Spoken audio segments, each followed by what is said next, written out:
মহারাজের বন্ধুরা মহারাজকে বলে, মহারাজ তুই আবার লেখাপড়া শুরু কর। বন্ধুদের মুখে এমন কথা শুনে মহারাজ তো অবাক।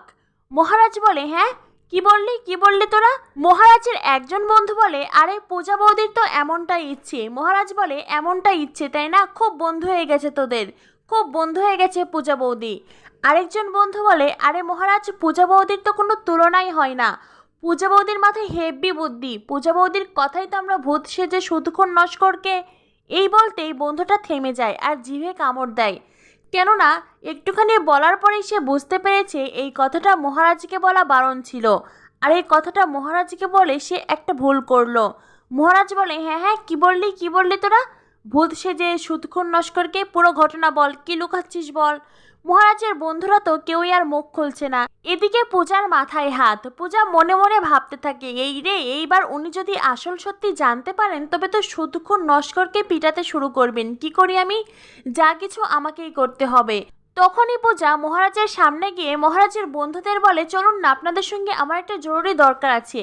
মহারাজের বন্ধুরা মহারাজকে বলে, আরে পূজা বৌদি তো আমাদের ডাকছে, যেতে দে মহারাজ, যেতে দে মহারাজ, ছাড়। এই বলে বন্ধুরা কোনো রকম মহারাজের হাত ছেড়ে পালিয়ে যেতে চায়, কিন্তু মহারাজ সে তো এমনি এমনি ছেড়ে দেবার পাত্র নয়।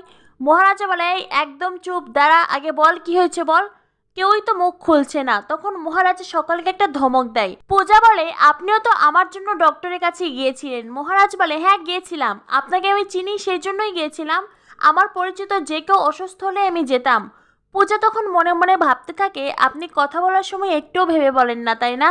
আপনি কার সামনে কাকে কি বলছেন একটুও ভাবেন না। ঠিক আছে, আমিও আর আপনাকে ছেড়ে দেব না। তখনই মহারাজের আরেকজন বন্ধু বলে, আরে তো ট্রফিগুলো, ওগুলো সুদক্ষণ নস্কর নিয়ে গিয়েছিল। এরপরে সমস্ত ঘটনা মহারাজকে খুলে বলে। মহারাজ বলে, আপনি আমার এই ট্রফিগুলো আনতে কেন গিয়েছিলেন? পূজা বলে, আপনার জায়গায় যে কেউ থাকলে আমি তারই উপকার করতাম। মহারাজ মনে মনে ভাবতে থাকে, আমার কথা আমাকেই ফিরিয়ে দিল। এরপরে মহারাজ পূজাকে বলে, আমার ছোটবেলায় স্কুলে জেতা সেই ট্রফিগুলো আমাকে ফিরিয়ে দিয়ে আপনি আমার কি উপকার করলেন? আমি সেটাই জানতে চাইছি, বলুন। পূজা বলে, এই ছোট ছোট বাচ্চাদের সামনে এইরকম আচরণ না করলেই কি নয়? মহারাজ তখন তার ছাত্রছাত্রীদের সামনে গিয়ে বলে, এই হা করে কি দেখছিস, যা আজকের মতন ছুটি।